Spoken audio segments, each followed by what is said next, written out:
thank you everybody for being here at this session. Also my first talk ever. So we will talk here about a multi-environment deployment strategy for a microservice architecture. So a lot of words, but we are going to talk about the WheatBoost use case. So WheatBoost is a product developed in Agile Lab, which is my company.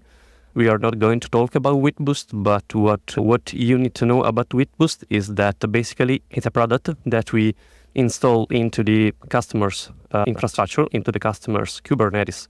And WheatBoost basically consists of several microservices, so backend, front end, and a lot of other deployments developed within Agile Lab. But it's not only that, because on top of that, we also have a bunch of other external tools that, of course, we have Prometheus, Grafana, external DNS, Cert Manager, and a lot of other third-party deployments. And why is this? Because every time you do a new installation for a new customer, then every time you have to basically customize how you're doing this installation. We have to basically work with different identity providers, and so every time you do a new installation, everything is a little bit different from the previous time. So there is a lot of work of configuration. And so we have a bunch of microservices and just very quick layout of the repository setup. Of course, each of these microservices has its own repository, of course, and we use GitLab basically to store the repository. And then we have on top, of course, of all the deployment pipelines where you have build, test, package, deploy, and then at some point you will have the deployment in a Kubernetes cluster. But this is just to give you an overview of how it is structured. We have said that we are going to basically package all these microservices and then to install them into the customer's environments. Of course, there are a lot of challenges here.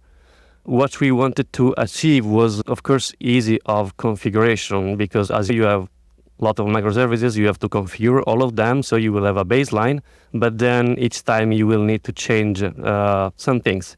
So for this reason, we wanted to have one single place where we could tell the customer, okay, this is the only place where we want to do the configuration. Continuous deployment. That's very important because there are a lot of microservices, and of course we want everything to be smooth for developers, because the developers will integrate features and bugs and whatever, and they want to test everything very easily.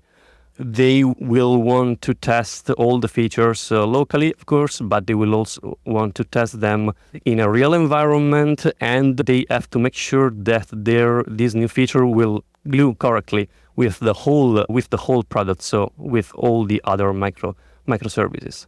Another important thing is versioning, because each microservice will have its own versioning, but then we have to bundle it with all the other microservices. So we have also the versioning life cycle of the product. So these are the main challenges. And at the beginning, we did an evaluation, and right now we are using Helm to basically package the whole product. Because Helm, as I'm sure most of you, maybe all of you, Helm basically allows you to deploy charts, create resources within the Kubernetes environment, but Helm provides also a lot of nice features that are really important for the installation itself, of course, but also for the deployment of your charts. I will go here. The first thing I would like to talk about is the composability. In Helm, they are called umbrella charts, where basically you have the usual chart, and then you have your chart depending on other subcharts. It's called umbrella charts, and you can extend it as much as you want. So in this example, you have these three dependencies that compose your main application. And this is very important because this allows us to solve the problem of version, because then it becomes very clear that each of the dependencies have a specific version, and then we have the version of the main chart of the umbrella chart itself. And from here, we can basically change the version of the product independently, let's say. Another thing, with umbrella charts, you have configurations all in one file, because you will have you have the famous values YAML, and in this values YAML, basically you will have, for each dependency that you have defined, you will have a configuration block. And it's also easy from here to say that you can toggle each single dependency. Automatic rollbacks, that's also very interesting. That's a very interesting feature because if you set up correctly readiness and liveliness and so on, Helm is capable of rolling back if something goes bad when you're doing the deployment. You can see from this example that you have an initial release, then you have a second one which is successful, and then you can see a rollback to 2 because one deployment was not successful. So what happens is that this is a nice feature that you can integrate into your deployment pipelines, because of course you want to do all of this automatically.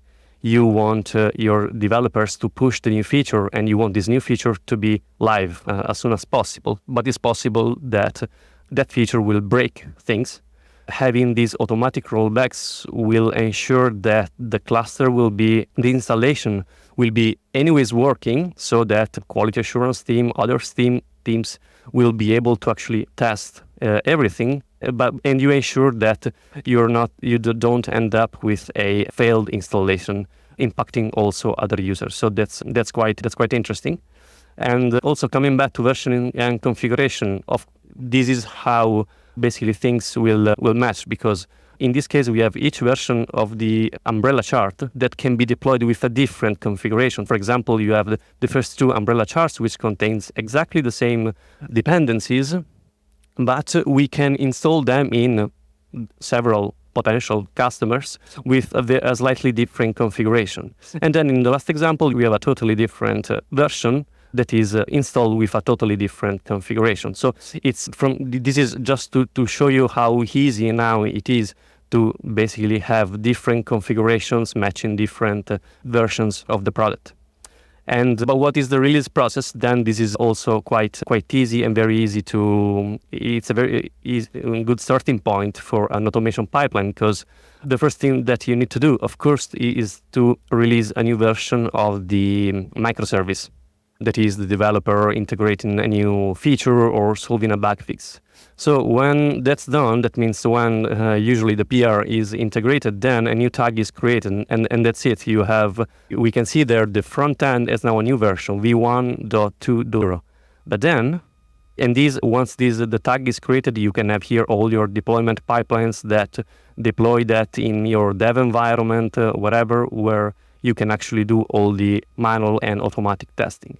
And that's it. But then you need to basically release a new version of the product. So you have to pick that 1.2.0, and then you have to basically update the dependencies in the chart YAML that I was showing before.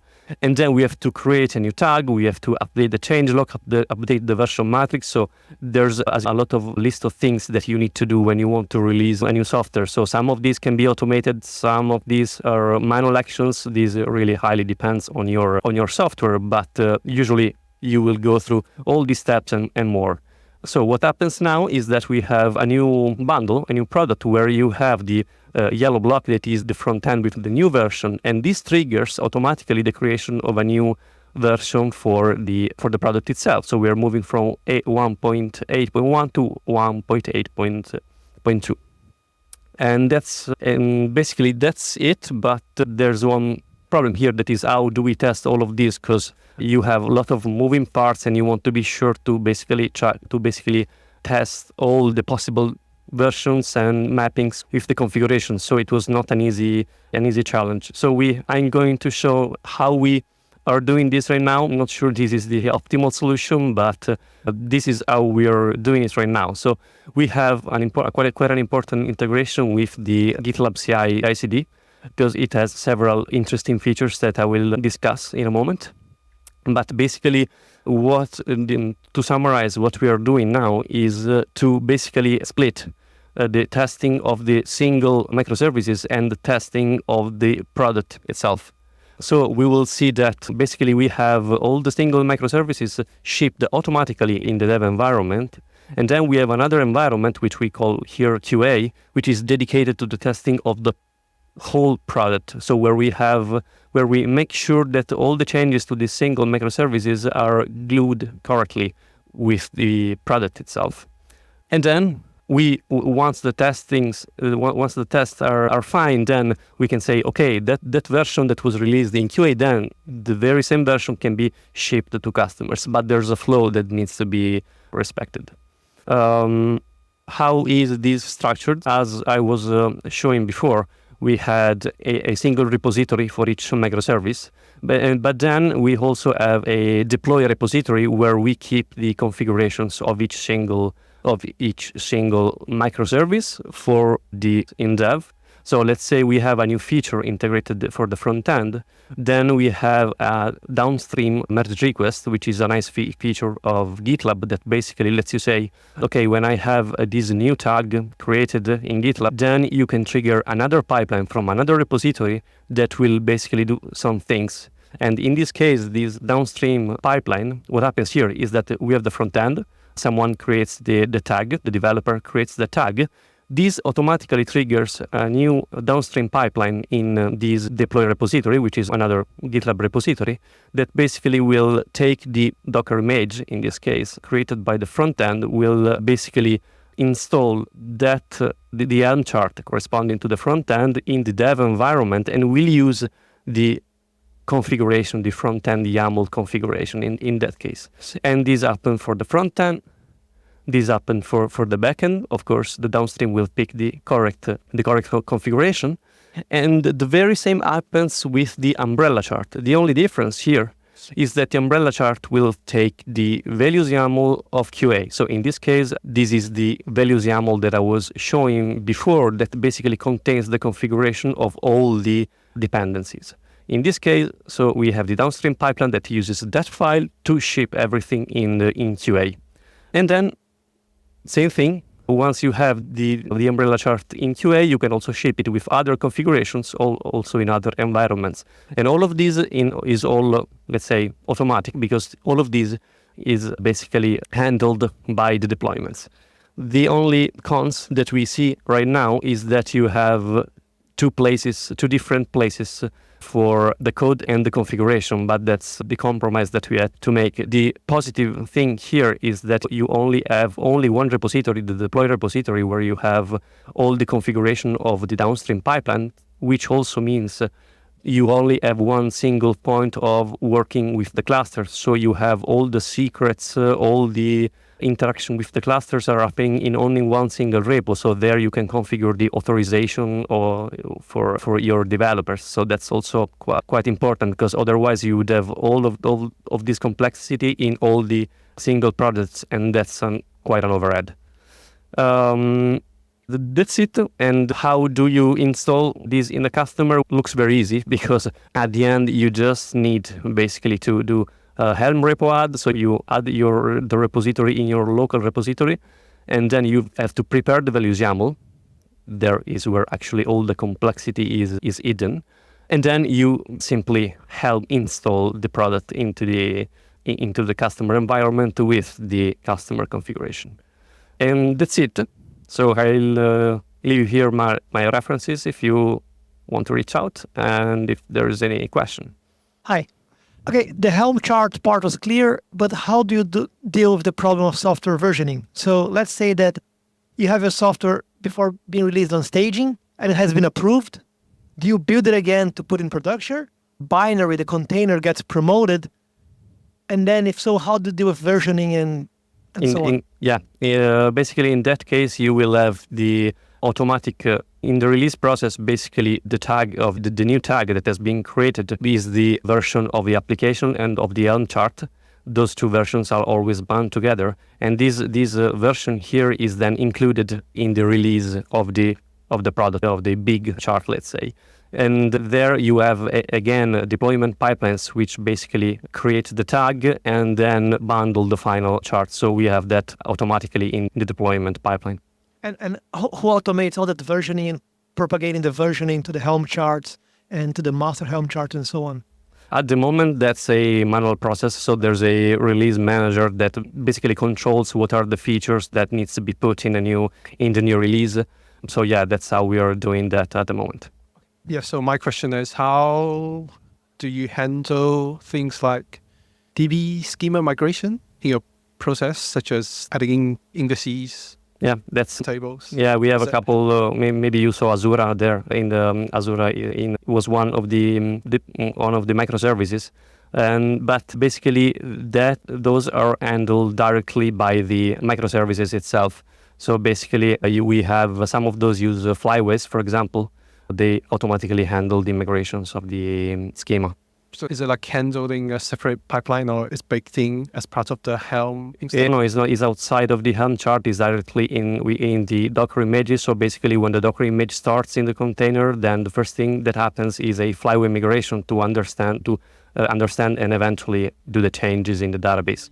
Yeah, would it be problematic if your row numbers quite a few millions? Yeah, that would be problematic in that case. But in our case, the database is only managing configurations and the volume is very low. That's why we don't really care about that. Yeah, But I guess that would be a biggest problem if you have high volumes, because that would not actually work. Maybe you would need to handle that separately. You explained the release process mostly, but before that, if the developer is still working on a feature, still in a feature brand, is it then not a runnable deployment, or is it still locally, or have you also a process for that, how that is released? No, at this moment, if you're in your release branch, you're locally testing, which means developers usually have their own Minikube installation, so they can anyways do that. But deployment in the development environment happens when the feature is integrated. Also for economic, of course, we cannot have a dedicated cluster for that. That would be awesome, but we don't have that. Okay. How do you manage the gradual rollout of that Helm bundle in a safe and fail-fast manner to all your customer environments? So basically, we have a release process for when customers need to upgrade the version. But anyways, is the customer right now is not doing the installation on his own. So we are doing that because, as I show, it's very complex to configure everything. So at the moment, we are not at the stage where the customer can just point and click and finalize the installation. So what we do usually is basically we have, when the new release is created, we have basically a number of instructions that we have to follow. Sometimes we can automate those, sometimes we cannot. So in that case, it really depends. It's The new update, so yeah, can they exactly. applied or? Because sometimes you just need, I showed you before the install, but basically with Helm, you just run Helm upgrade install. And in that case, basically you will see all new pods created aside of the oldest one.